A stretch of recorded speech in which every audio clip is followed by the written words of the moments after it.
alive! When I visited my son's house, I was shocked by what I found. To my disbelief, my 5-year-old grandson, who had been missing, was chained in the living room. The boy looked emaciated, surrounded by empty bread bags and plastic bottles. As I hurried to give him water, he cried out, "Give it to my sister first!" Sister? Who? The next moment, a weak baby's cry could be heard from the corner of the room. Then, the shocking truth came to light. I resolved to thoroughly punish the person responsible for my grandchildren's suffering. "Are you asking for money again?" I said to my son over the phone in a tone of disbelief, and after the call, I sighed. It had been 3 years since my husband passed away when I was 62. Since then, I've been living alone. I had worked for many years, and my husband left us a substantial inheritance, so I was not in want. My main worry was about my only son, Tony, who had moved out. He had always been irresponsible, bringing products from work home, and his punctuality at work was poor due to frequent oversleeping. As a result, he couldn't hold down a job, often changed jobs, and would occasionally ask me for money. Though it was disappointing, as his parent, I could not abandon him. Then one day, Tony suddenly brought a woman to visit our home. "Mom, I'm going to marry this girl." "Huh?" I was surprised, and a young, flashy woman greeted me in a casual tone. "Hi there. I'm Amy." "Amy, nice to meet you. But getting married, that's sudden." Tony laughed, chewing gum. "Well, what's done is done, right?" Then she smirked and stroked her belly. "I'm 4 months along now." While shocked, I managed to say, "Congratulations," and watched the young couple leave. The order might be unusual, but a pregnancy is a joyful event. I would have a grandchild. But could those two really raise a child properly? I was left with mixed feelings. Sometime later, when I visited Tony's house, I was astounded. The place looked like it had been burglarized, with takeout boxes and instant noodle cups scattered everywhere. "What is this mess? And Amy, are you eating properly? It's not just your body, you know? I brought some vegetables, let's cook together." When I suggested this, my visibly pregnant daughter-in-law grimaced. "Ugh, cooking is such a hassle." As I began to say, "But you need proper nutrition." Tony interrupted me. "Stop nagging, Mom. Nobody likes a nagging mother-in-law. Don't bully your daughter-in-law." "I'm not doing any such thing." Then Amy pushed the vegetables I brought at me. "I really don't need this stuff. And keep your opinions to yourself, seriously, it's annoying." After being yelled at by my son and his wife, I had no choice but to go home disheartened. Eventually, she gave birth, and the couple came to show me the baby.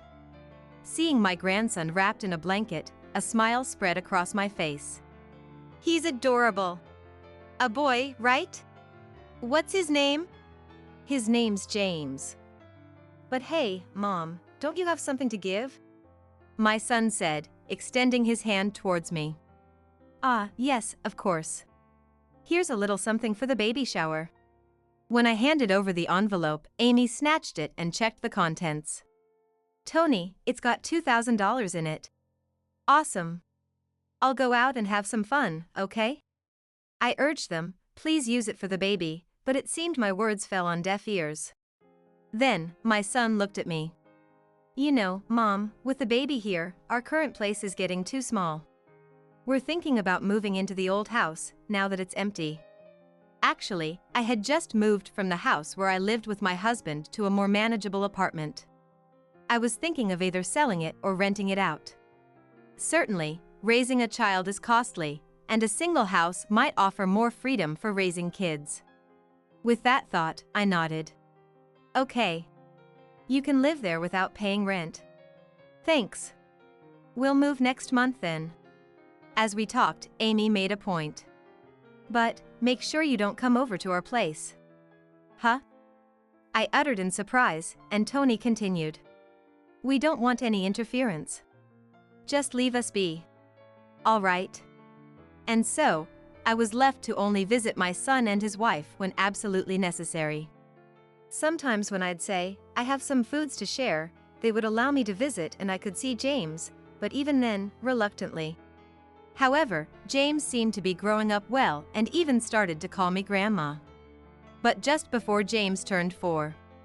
As usual, I messaged, I want to bring some snacks for James, but then a message from my son arrived. Amy doesn't want to see you anymore. Stop all this. Don't come over. We've changed the locks, you can't get in. Shocked and angry at this unilateral statement, I wondered if perhaps I had unknowingly offended Amy, so I decided to wait and see for a while. But as time passed, I missed the timing to visit and hardly went there anymore. Occasionally, when I had something to discuss and contacted Tony, I would only receive curt responses. James must be 5 years old now. I hope he's doing well. While worried, I continued living my life alone. Then one day, I received a call from an unfamiliar number, and when I answered, I was asked, "We would like to request the repayment of your son's debt." As I heard more, it turned out my son had put me down as a cosigner without my knowledge. Though he had asked for money before, I never imagined he would do such a thing, so I was stunned. I immediately tried to contact Tony, but no messages returned. Usually, he would reply after some time, but losing patience, I decided to go to their house. I pressed the doorbell, but no one came out. No matter how many times I called, I couldn't get through, and even when I tried visiting at different times, it was the same. After a few days of this, I started to worry seriously.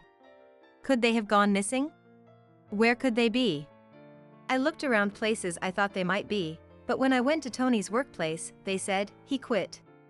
The neighbors didn't know where they were either. Before I knew it, a week had passed since my first visit. I was considering reporting them missing to the police, but before that, I decided to try visiting their house one more time. I pressed the doorbell, but as before, there was no answer, and the front door remained locked. Sighing, I was about to leave when I heard a thud from inside the house, like something moving. "Hey! Is someone in there? Show yourself!" I called out desperately, but there was no reply. However, intrigued by the noise, I wondered if there was any way to get inside. Then, something I hadn't noticed on my last visit caught my eye. The lock on the sliding door on the garden side was open. Tentatively entering through there, I screamed at the scene in front of me. There was my 5-year-old grandson, James, crouched and chained. "Are you alive?" I exclaimed as I rushed over to him. The room smelled musty, and around James were scattered empty bread bags and plastic bottles. "Grandma, did you come to save me?" "What in the world is going on here?"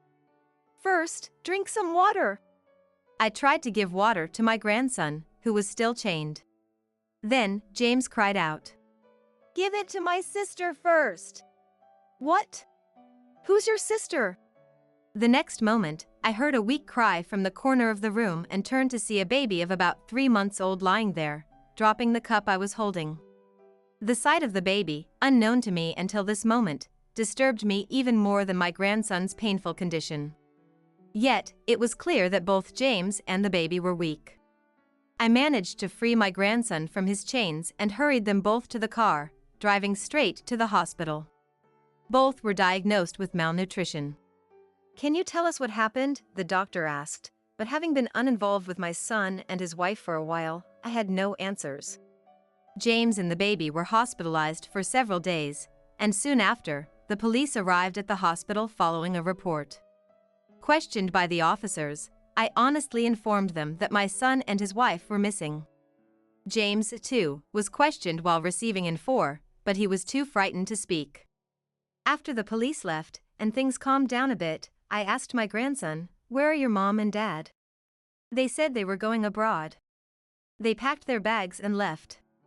"What?" James then started to speak in bits and pieces.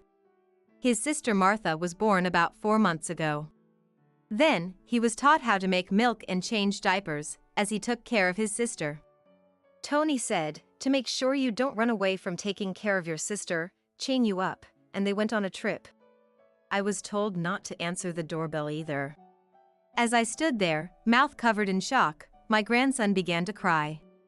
Martha had started to crawl, and while James slept, she had moved to a place he couldn't reach. I didn't know what to do. I was scared, so. Tears streamed down my grandson's face as I held him tightly. After making sure James had fallen asleep, I went back to the house where my son's family had lived to fetch some clothes. I still wanted to believe in Tony and his wife. Went abroad? Left their children behind?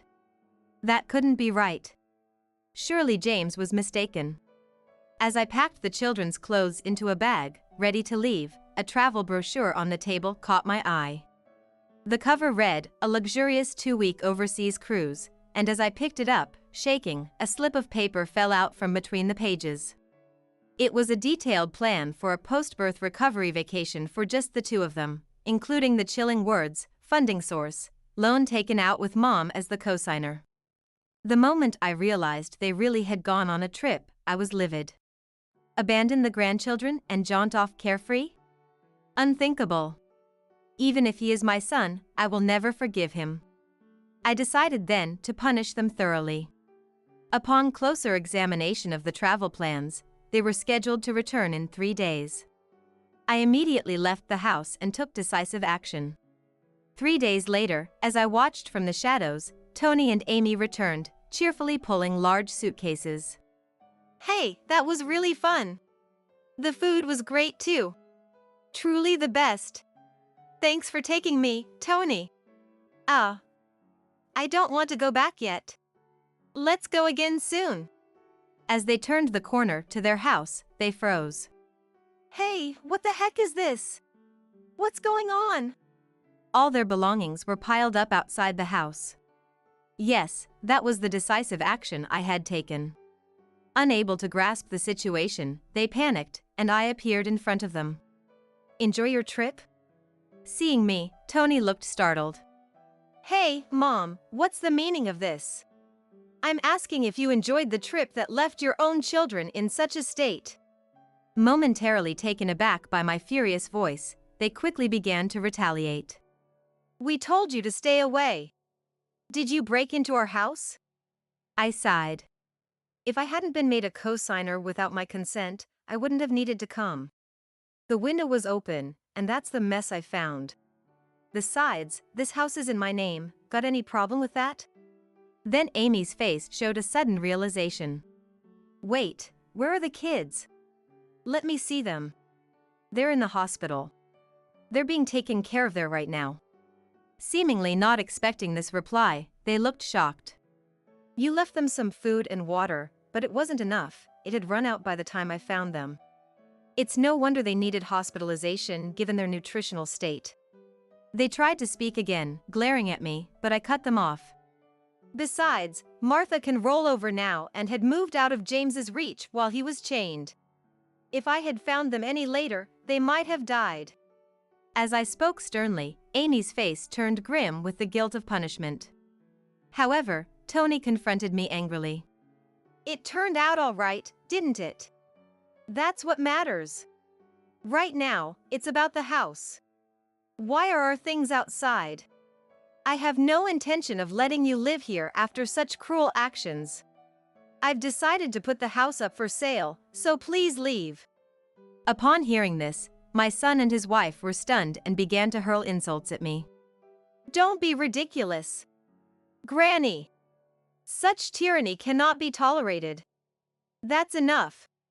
Give us back our home and our children." At that, I looked my son squarely in the eyes. "Tony. It seems I went wrong in how I raised you. Can't hold a job, makes your own parent a co-signer for debts, and now this. It's disgraceful. I no longer consider you my son." Tony fell silent, and I turned to his wife. "Amy, do you understand how vulnerable those children felt? To make a 5-year-old James take care of a baby, what were you thinking?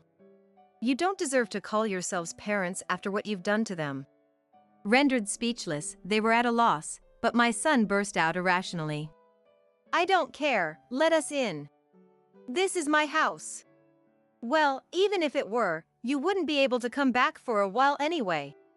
As they both exclaimed in disbelief, the sound of a police siren approached from a distance. You didn't report us, did you? That had already been done when the children were taken to the hospital.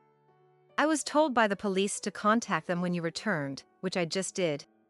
As I remained expressionless, his wife turned pale and began to panic. Tony! What do we do? Are we going to be arrested? I don't want this. Not the police. Then, Tony, tears in his eyes, began to plead with me. Mom, please. Work with us here. Tell them it wasn't our fault. I promise we'll do better from now on, please. Amy also begged, her face tear-stained and snotty. Please, I'm begging you. That's when I firmly decided to say my piece. I will not forgive you. As of today, I sever our family ties. What you did to those children is a serious crime. Reflect and atone. Oh my! As they slumped to the ground. Then the police car arrived, and I watched coldly as the two were taken away. Later, Tony and Amy were questioned by the police and found guilty. After a long detention, they were released but had no home to return to. I took legal steps to gain custody of my two grandchildren. The son and his wife resisted, but their actions were deemed problematic, and I ultimately prevailed. Currently, they live miserably in a dilapidated old apartment far away, and given the news coverage of this case, they likely won't be able to hold a decent job again. Yet, I harbor no sympathy for them. As for me, I'm diligently raising my two grandchildren. James helps around the house, and Martha, now talking, is at her cutest. Life is busy, but with the grandchildren, every day is fulfilling. I plan to continue doing my best for these adorable grandchildren while keeping healthy.